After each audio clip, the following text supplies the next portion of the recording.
To get some reaction to this year's State of the Nation address, I'm talking to Theo Boshoff from Agbiz. Theo, welcome. Thank you. Let's start off. There's been a lot of criticism about the state of disaster instituted by the President to try and deal with the energy crisis. What's the feedback from the agricultural sector? It's an interesting one. It's very mixed. I do believe that obviously coming out of a 2-year-long state of disaster and COVID and everything that went with it, the expectation was initially that it would be something very similar. But I think one does need to also bear in mind there's been multiple states of disasters for floods, the floods in KZN, etc. So the nature of the restrictions or the relief that each state of disaster brings is different.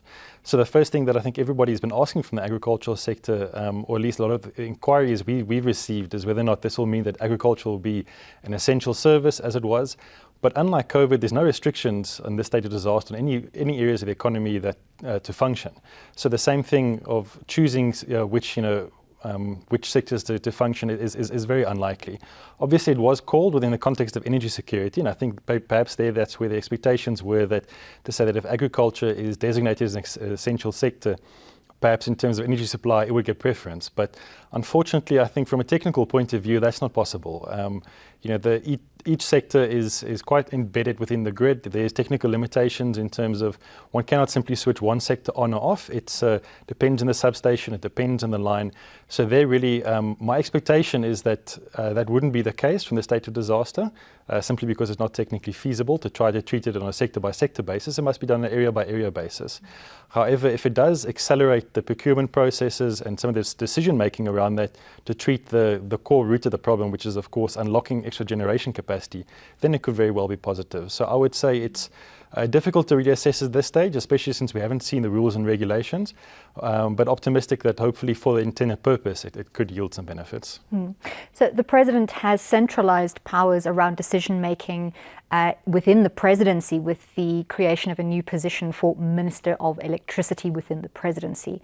Some criticism there as well. What's the sense from the agricultural community whether that's likely to make a meaningful impact? I think in terms of the criticism with the size of the cabinet and essentially having 3 ministers now responsible for a very similar portfolio, I think I do understand that, and perhaps that was a political decision. However, it will be interesting to see what the decision-making powers of this new minister is. As far as our electricity supply is concerned, you have, for instance, the SONA standards in terms of how load shedding can take place in electricity supply, which actually isn't determined by a political head. It's determined by the National Energy Regulator of South Africa, NERSA.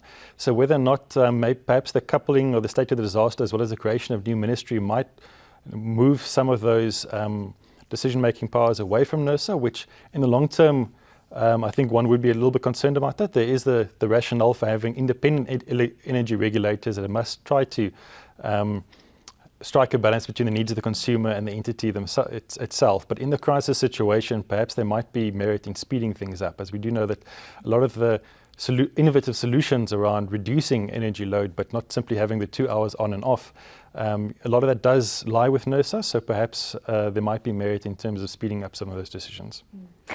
Very long address, as always. Many points covered, things like public-private partnerships, economic stimulus, wide range of issues that the President touched on. What does Agbiz and your membership feel that the President neglected to address sufficiently?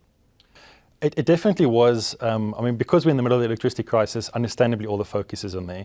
And obviously each sector of the economy is going to be looking out for the points that they want to see out of it. So it's impossible to meet everyone's needs. I do believe some of the other elements that were touched on were good, specifically water security as well as service delivery at municipalities. The criticism in that regard, though, is outside of these short-term crises that we have, the deteriorating service delivery by municipalities, it's being felt by agribusinesses and has been the case for 10, 15 years. So whilst I suppose it's welcome that it was mentioned in the State of the Nation, one would have wanted to see slightly more innovative, urgent actions being announced, similar to what was done with the energy space. If I recall correctly, it was essentially that more resources will be allocated to make sure that there's competent persons assisting. But if you looked at the state of it, 2/3 of the municipalities do not have clean financial audits. One has to ask the question of, was it not a missed opportunity to perhaps announce mechanisms, innovative use of the budget to ensure a bit more accountability from their part? So I believe that's one area. Another one, which ironically there has actually been quite a lot of movement, is, as you mentioned, public-private partnerships, especially in the space of our logistics. At this previous SONA, there was a huge focus on the operation of the ports and railways.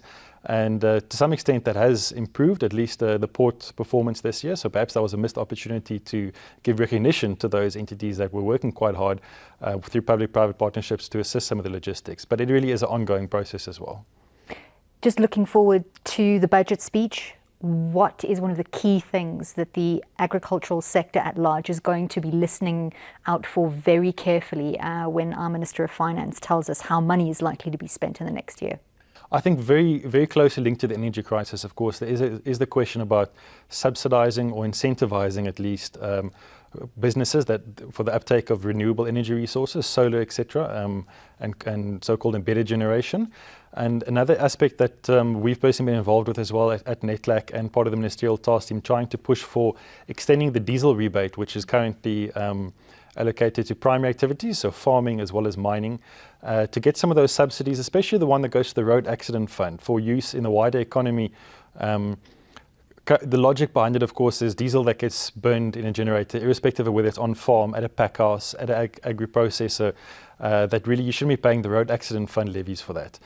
So that does seem to be a bit of a quick win. It does fall within the space of the budget speech, and there's been a lot of discussions, proposals, deliberations on that front. So one does hope, we don't know the extent of it. Of course, it's a highly technical thing that SARS would have to administer. So that also plays a very key role in terms of how widely it can roll out and what the terms and conditions are.